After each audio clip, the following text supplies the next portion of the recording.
them, we are already in a crisis. We have now begun our final descension into anarchy as a country. Let's not pretend about it.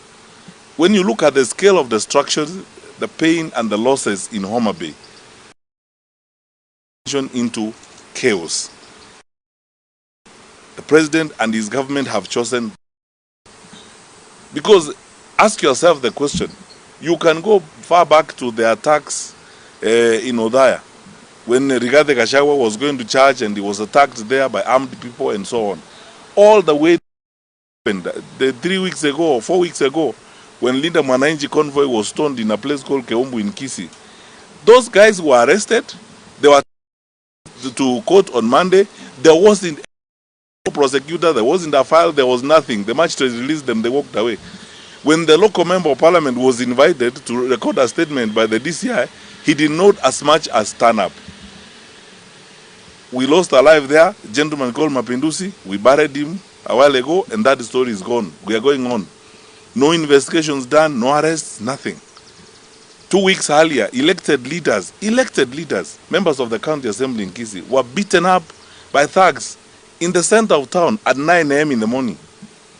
When I arrived there with a bunch of lawyers to see these guys in hospital, the police officers were telling me they don't have B3, all manner of these silly excuses you keep hearing all the time. To this day, no one has been arrested or prosecuted about that. The county government there in Kisii is running a militia, terrorizing people at night, going to estates, beating up people and so on, with the acquiescence of the police. Because the police know this. And everywhere in the country, you saw online last week what happened here in Allingham 1 month ago on Thika Road. 9 o'clock in the morning, thugs closed the road and terrorized people. We have begun our final descension into chaos. The question now for us as Kenyans is, how do we approach this and what are we going to do? So we are beyond condemning, beyond threatening, beyond asking for action. I think for me, beginning now, and I will consult with my colleagues in the opposition, we are going to have a retreat next week, and all Kenyans of goodwill, let us now engage our thoughts and minds on how are we going to deal with this government.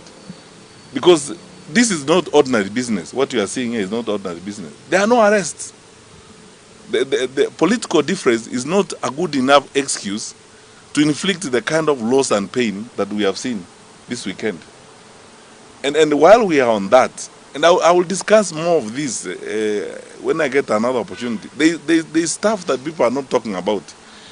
The government has decided to now begin, in addition to terrorizing opposition leaders, if you did not know, and some of my staffers are here, they will tell you, they began a new wave of digital terrorism against the opposition.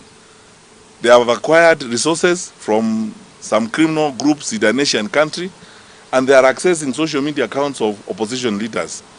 These days, we get trailed, and my staffers can bear me out. We get trailed by vehicles, I believe they belong to the state, with jammers. We stop to address rallies, our Wi-Fi is interfered with, you cannot communicate. I was checking with my staffers who were checking with the team that Rigathi Gachagua was traveling with over the weekend. They began experiencing the same challenges on the trail. And these are jammers. I believe this is the work of the state. Who has the capacity to do that? You have seen unprecedented investment in propaganda, fake news, and so on. Last week you saw a letter purported, or a statement purportedly authored by Kanze Dena, the communication head of the fourth president, claiming that President Kenyatta has said he's not going to meet with Rigathi Gachagua and so on and so forth. All that is the work of the state.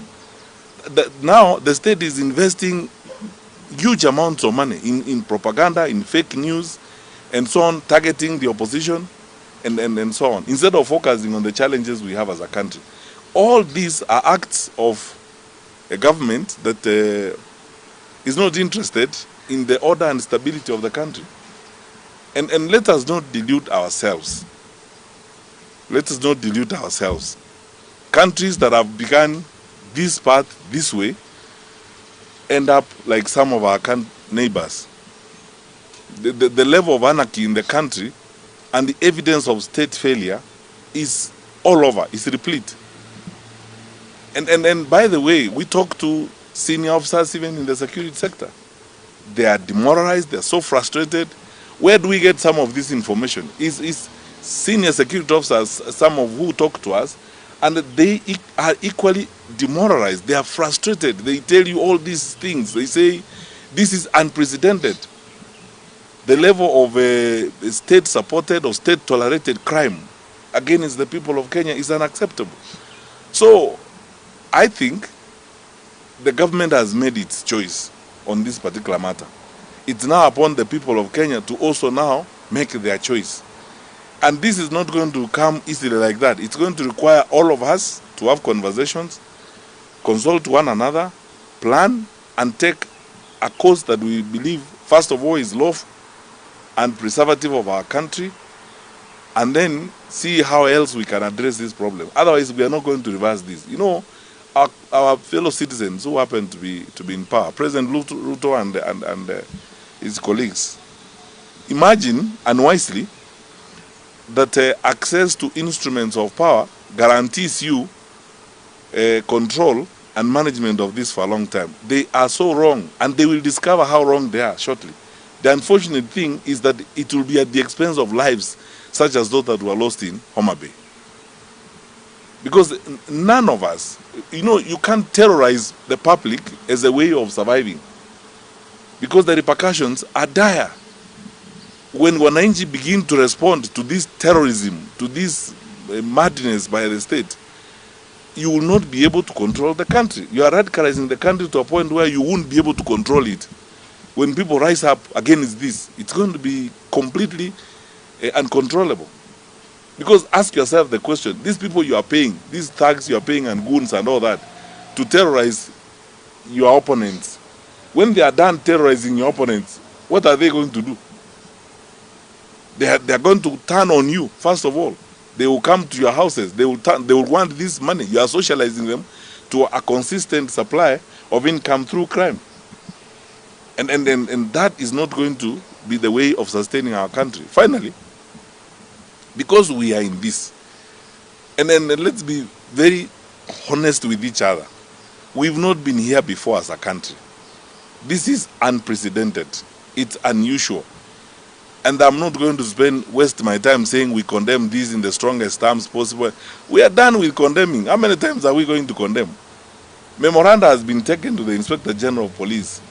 Representation has been done to the parliamentary committees. Faith-based leaders.